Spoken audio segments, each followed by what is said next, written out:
महाराष्ट्र में बारिश आफत बनकर बरस रही है। एक तरफ मूसलाधार बारिश ने जनजीवन को अस्त व्यस्त कर दिया है, तो दूसरी तरफ लैंडस्लाइड ने सड़क और रेल दोनों की रफ्तार पर ब्रेक लगा दिया है।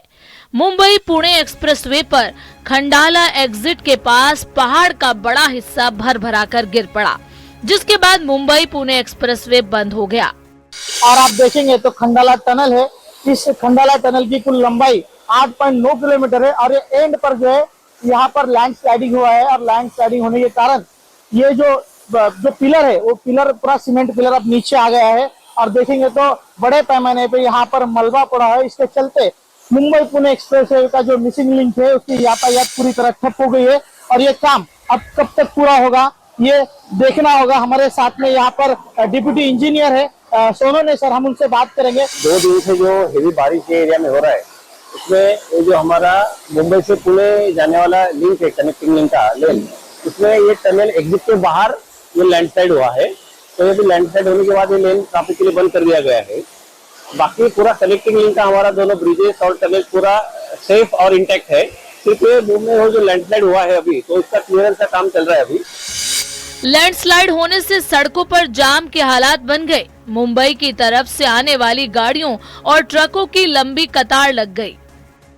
कि जो आप जो टनल देख रहे हैं, ये जो टनल है वो पुणे से मुंबई की तरफ जाता है और पूरे टनल को क्लोज कर दिया गया है। नेटवर्क 18 पे आप एक्सक्लूसिव ये तस्वीरें देख रहे हैं और साफ तौर पे देखिए लिखा हुआ है टनल क्लोज।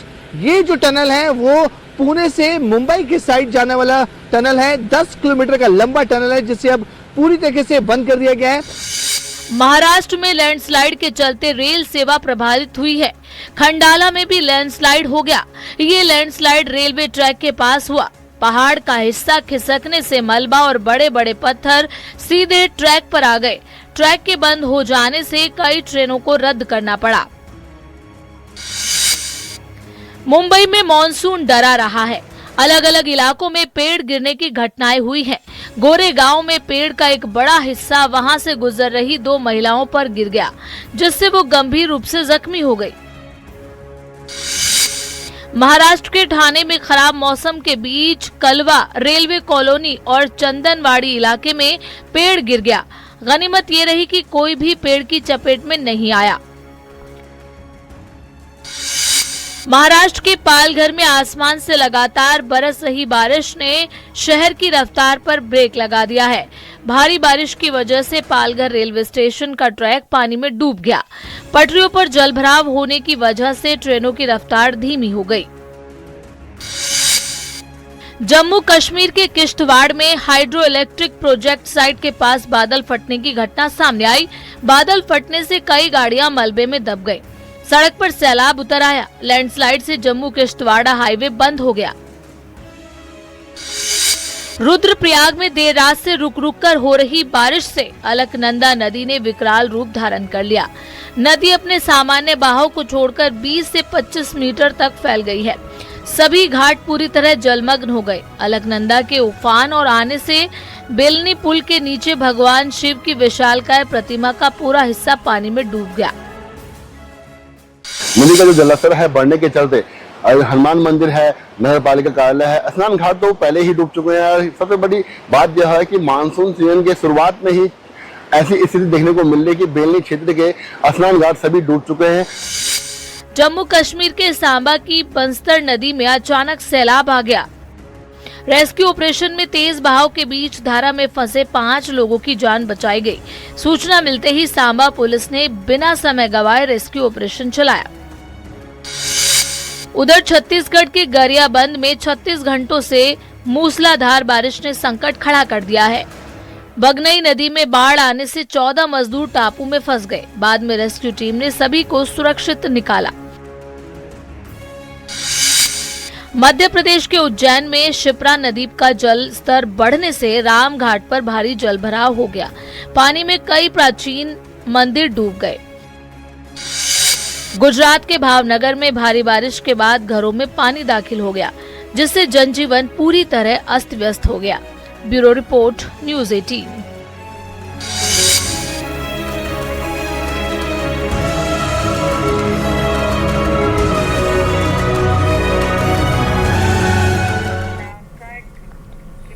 गोपालगंज में गंडक का जलस्तर बढ़ने लगा है। बाढ़ से पहले जिला प्रशासन और जल संसाधन विभाग ने तैयारियां पूरी कर ली है। सारण तटबंध पर सुरक्षा के लिए मानव बल को तैनात किया गया है। आपदा विभाग की तैयारियों की डीएम समीर सौरभ लगातार समीक्षा कर रहे हैं और तटबंधों का निरीक्षण कर रहे हैं। फिलहाल गंडक नदी में जलस्तर काफी कम है, जिससे अभी बाढ़ का कोई खतरा नहीं है। 6 प्रखंड के 62 पंचायतों को बाढ़ प्रभावित माना गया है। तो फिलहाल गंडक का जलस्तर कम है, लेकिन अगर जलस्तर बढ़ता है तो उसके लिए पूरी व्यवस्था जो है वो की गई है, ताकि किसी भी तरीके से कटाव या फिर पानी के बहाव को रोका जा सके। जल संसाधन विभाग ने तैयारियां पूरी कर ली हैं। जो है जितना भी हमारा तटबंध का मरम्मतीकरण का कार्य चल रहा था वो उसका एक निरीक्षण किया गया है। जो संपूर्ण तटबंध है उसको देखा गया है। आपको जैसे पता होगा कि सारण के साइड से हमारा तटबंध बिल्कुल 50% हमारा बन चुका है, जो मजबूत भी है, रोड भी बना हुआ है। और उसके आगे जो है मिट्टीकरण का कार्य हो गया है। ऊंचाई काफी ज्यादा है।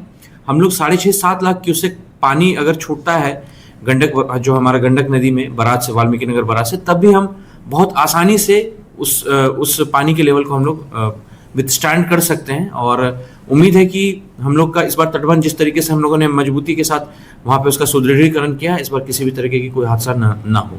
गोपालगंज में बाढ़ से पूर्व जिला प्रशासन और जल संसाधन विभाग ने तैयारियां पूरी कर ली है। गोपालगंज के सारण तटबंध पर जल संसाधन विभाग की ओर से लगातार निगरानी रखी जा रही है। मानव बल को यहां पर तैनात किया गया है। इसके अलावा जियो बैग मटेरियल जो है वो यहाँ पर तैयार करके रखा गया है।